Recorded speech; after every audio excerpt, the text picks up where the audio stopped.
right, peace, y'all. It's your man, Paulie Rhyme. It's been about a couple weeks, and I just wanted to get back on these podcasts. If you've never checked out the podcast, this is the Paulie Rhyme podcast where we talk about being a parent, an artist, and an educator.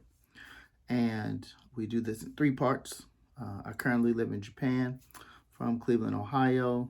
Moved to the Bay Area for 11 years and then made my way out to Japan.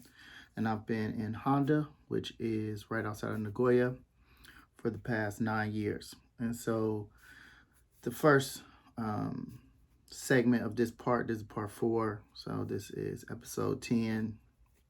If you are listening on like iTunes or the podcast sites or whatnot, you'll see that this is episode 10, but then go check out 11 and 12 of the podcast because I break it into 3 parts. So this first part is talking about being an artist in Japan. I'm a rapper as well as a producer, and I DJ around Japan, primarily in Aichi, where I'm based. So Handa is outside of Nagoya in the prefecture of Aichi, which is like a state.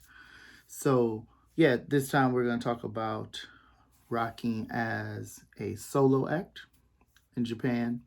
And so this month I have a solo show at a place that I've organized shows, and I've also performed at. The place is called Club Buddha. And a DJ, DJ Elly, who I work with and perform with, is organizing a show. And so I'm just going to talk a little bit about how I do that. And then just to give you some background, and also feel free to check out Paulie Rhyme. And you can anywhere like Spotify, iTunes, what have you. But yeah, I perform with a band. And so there is an episode talking about organizing a band and being a band leader and things like that. But also I perform as a solo act. And so what that means as a solo act is I will perform by myself or I will perform with a DJ. And then when I do my band sets, I usually perform with singers, drum, bass, guitar, keyboard, stuff like that. And so approaching a solo performance, and where I think that this is important, is because obviously like a lot of the crowd or people who will be there either will see me for the first time or have seen me just a couple times. And there's obviously language barrier. So not every person who will come or even perform on this bill speaks English. And so then, thinking about how to, perform for a crowd or an audience where English is not their first language. And so I performed mostly in the United States, but since I've been in Japan, I perform pretty regularly in Japan. Not monthly, but at one point I was performing like monthly. Now I'm trying to perform a little bit less, just because I have a lot of different things going on, which we'll get into. But back to this. So thinking about this solo set, the first thing that I'm thinking about is my set list. And so I'll be performing with DJ Elly, who is a vinyl DJ. She will be running the music for me and mixing to a certain degree, but mainly just playing the music for me. So different setup than say like if you see me perform in the States, or if I perform with D-Dot back in the day, or Rip, or those other people, or performing with like a more like trick DJ, even Minordu if you see me in Aichi. So yeah, I got to think really about the set list. How can we move the set list? More of a mixed set, keep it moving. I'm performing later in the evening, so also something to think about, where maybe traditional shows are early. So like maybe the door opens at 7, show goes at 8, ends about 11. This is a club date. So I have to think about, I'm rocking at 1:30 at night, height of the party. So I want to keep it up tempo. I don't want to get too low with what I do to take the, air out of the room. So I'm performing for about 20 minutes. So in my set list also, I got to think about if I'm in Japan, I've worked with a lot of Japanese artists, so I want to do those songs versus the songs that maybe are my favorites. Or and most of the time I don't think people are necessarily picking their favorites, probably like half. And some of these songs are still my favorites, but I'm definitely thinking about the songs that I have with artists in Japan, because more than likely those people who will look me up in Japan or heard of me and they Google Paulie Rhyme, those songs will come up first just because of the way the algorithm works, because the Google works and the searching. So yeah, I got to think about that. So there's a couple songs that I always do. Like I have a song that is called Put It Up that originally I've done with Van Rock, and I perform with the band pretty often. But I have a remix that I've done. I did back in the day with Tofu Beats, who is a pretty prominent artist in Japan right now. So usually close out with that song, um, just because that's a good song. And also, I've worked with Nomak, who is a big artist in Japan and Asia.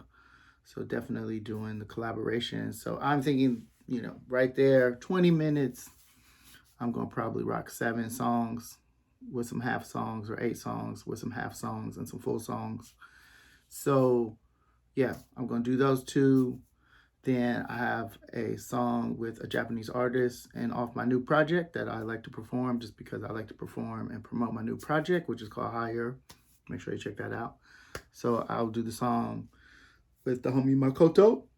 Now, obviously, Makoto's not there, so that's going to be more of a half song transition between 2 songs. But I'll do it toward the end of my set. So, thinking about when and placement of songs also is important. And yeah, if you got a new project, thinking about when you want to introduce those songs, how many of those songs you want to do. I have a pretty big catalog, like I have more than 10 projects. So I have a little bit more flexibility and tend to think about, not only do I want to promote my project, but I want to promote those songs that I know that are popular in the area, and also get people to say, oh, well, he got like I want to check everything out. So then I also have a song with my man K Beats, who's from Nagoya. So since I'm performing in Nagoya, normally I don't do this song because I just haven't practiced it, but I can use the beat. So I know like the first verse. So I'll probably start with that song, rock that first verse, probably bust a freestyle or get the crowd involved before I transition into my bread and butter. And then I actually look at my analytics, So I go on iTunes through the artist portal. I go on Spotify through the artist portal, Amazon Music, and I look at what is people are listening to over the last 6 months or even over the last year in Japan. And so I made a list of like the top 5 songs from Amazon, top 5 songs from Spotify, top 5 songs from iTunes. And it's not like an end all be all, but it does help me keep it fresh and, keep my ear, not to the streets, because it's not the streets, but keep my ear to what's happening. So in that regard, I decided to pick a couple of those songs. And then I'm thinking about tempo. So I think that's important when you also are a DJ, thinking about how you're going to rock your set. You want to make sure the set is tight. You want to keep it flowing from song to song and make it cohesive and put your best foot forward as a performer. So, I got some songs that really are really up tempo, kind of get the crowd going, and I'm going to perform those. And so, so that's really like the main part of this when you're doing a solo set. And then, obviously today I'm gonna get the music to Elly. Even though she has some of it, I'll probably send her another file, just make sure in case. And then, obviously you need to practice. So I will practice a couple times. I practiced once already. I'll practice a couple more times before the show. And then because it's a club date in Japan, something if you're an artist you don't know about is that if you don't do more of a live house, you do a club date, the club doesn't close till like 5 in the morning. And so that's standard, just unless it's like an art gallery or more of like a space, creative space where they do different things, they might close at 12 or 2. But if it's like traditional club, they don't close till 5. So that's why I'm performing at like 1:30. So I got to think about that because I live about 45 minutes from Nagoya. So I'm going to catch the last train to Nagoya, and then I'm just going to stay until the first train. So, or not necessarily, let me take that back. I'm not going to stay till the last train. I'm going to go for sound check. So I need to go about 7 because sound check's about 8. So 7:30. Go to sound check, then probably go get something to eat, chill, go back to the spot, hang out for a little bit, and then, when my performance comes, perform, and then I need to chill for a couple hours before the train comes and hang out, party with the homies, talk. But in Japan, you don't necessarily leave before. Some people are cool about it, but some people have an expectation. So you need to kind of feel that out. So I know people are expecting me to hang out with them for the night, and then we'll all just, party, have fun, listen to music, and then I'll catch the train in the morning and come back. So that's something you have to think about, because if you do this, say you come for a tour or you got like 4 shows or whatever, if you're doing it locally, then also thinking about that, because you might have something to do the next day, or, you might not be into staying up late at night. So I try to also tell people that who are coming to Japan, if it's a club date, it's you probably won't perform till 1 or 2 in the morning. And then, people want to go out after, or they want to have breakfast, or they want to hang out, whatever. So be prepared, get you a nap or whatever. Now, I could get a hotel and then go home after that, but I don't feel like spending the money. Also, it's not 100% sure. I mean, I think I got kind of an idea of what, I'll be getting, but anything can happen. It could be a bad night. So I don't, want to come out of pocket on that, because this is more of a local show. Now, if I was touring, like when I went to Osaka, I got a hotel. I knew I was getting a certain amount of bread that night and stuff like that. So I planned that out. But not always when you're doing kind of local shows or club shows or what have you. In Japan is a hard and fast guarantee.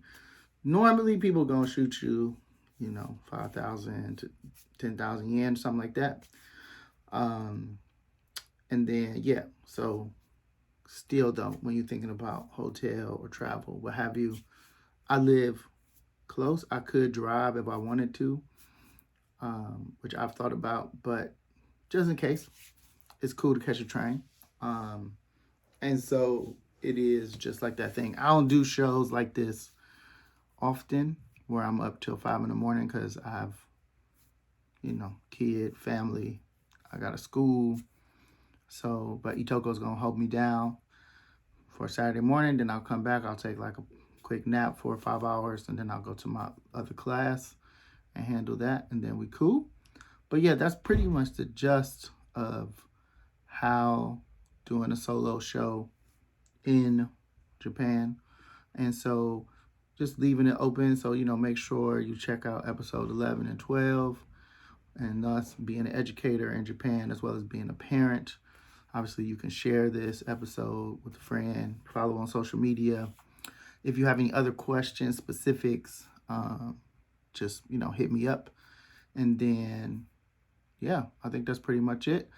I'm looking forward to rocking more solo shows and rocking band shows, but both of them are kind of different monsters. So you should, if you do perform as a solo act, if you do perform with a band or both, you should approach them differently. And especially if you're traveling to Japan, or you're trying to do shows in Japan, thinking about that, because that'll break in terms of traveling, what you need to bring as far as equipment, things like that. And yeah, leave some comments. Let me know what you think. Peace.